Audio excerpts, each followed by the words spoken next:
அண்ணாமலையா கன்னியாகுமரி வந்துட்டு போனது எல்லாருக்குமே தெரியும். அவங்க வந்துட்டு போனதுக்கு அப்புறம் மேக்சிமம் எல்லாருமே போயிட்டாங்க. குறிப்பிட்ட கொஞ்சம் பேர் தான் இருந்தாங்க. ஒரே ஒரு மனுஷன் மட்டும் யாரையுமே எதிர்பார்க்கல. அப்புறம் பாட்டுக்கு நீங்களே பாருங்க. நான் அவ்வளவு சீக்கிரம் யாரையுமே வீடியோ எடுத்து போட மாட்டேன். இவர் ஏன் எடுத்து போடுறேன்னா, ரொம்ப நேரம் நான் கவனிச்சுட்டு இருந்தேன். அவர் யாரையும் எதிர்பார்க்கல. இன்னும் சொல்லப்ப நான் குனிஞ்சதெல்லாம் நிம்மர்ல அக்கும்போது யார் நிக்க கூட அவர் பார்க்கல. ஆனா எந்த ஊர்னா உங்களுக்கு? பொன்னார்விளை. பொன்னார்விளைனா எங்க இருக்கு? நம்ம அகஸ்தீஸ்வரம் பக்கத்துல. அகஸ்தீஸ்வரம் பக்கத்துல எல்லாருமே போயிட்டாங்க. நீங்க மட்டும் தன்னந்தனி ஆளாந்து பண்ணிட்டு இருக்கீங்களா? பூமி தாயில வறந்திருக்கோம். பூமி தாய்க்கு உள்ள நல்லது செய்யணும்ல. நம்மளால முடிஞ்சது நல்லது செய்யணும். தலைவர் வந்தோம், தலைவரை பார்த்தோம்.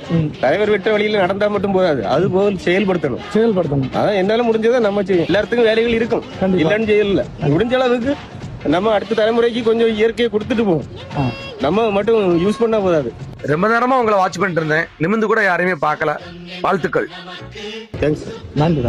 கொஞ்சம் மரம் நடுறதுக்கு சொல்லுங்க. இந்த கடற்கரையில டெல்லியில கூட நம்ம மாஸ்க் தான் போட்டுட்டு இருக்கோம். அந்த நிலைமை கன்னியாகுமரிக்கு வந்துடக்கூடாது. அதனால ஆக்சிஜன் கண்டிப்பா தேவை. மக்கள் பணம் ஓடிட்டு இருக்காங்க. அவரும் வேலை ஓடு. ஆக்சிஜன் பின்னாடி ஓடியதுக்கு யாருமே இல்லை. இயற்கைக்கு பின்னாடி ஓடினாதான் அடுத்த தலைமுறைகள் வந்து நம்ம வாழ முடியும். இல்லைன்னா வாழ முடியாது. அதனால மரம் நடுறதுக்கு கொஞ்சம் முக்கியத்துவம் கொடுக்கும். நன்றி. உங்கள் பணி தொடரட்டும்.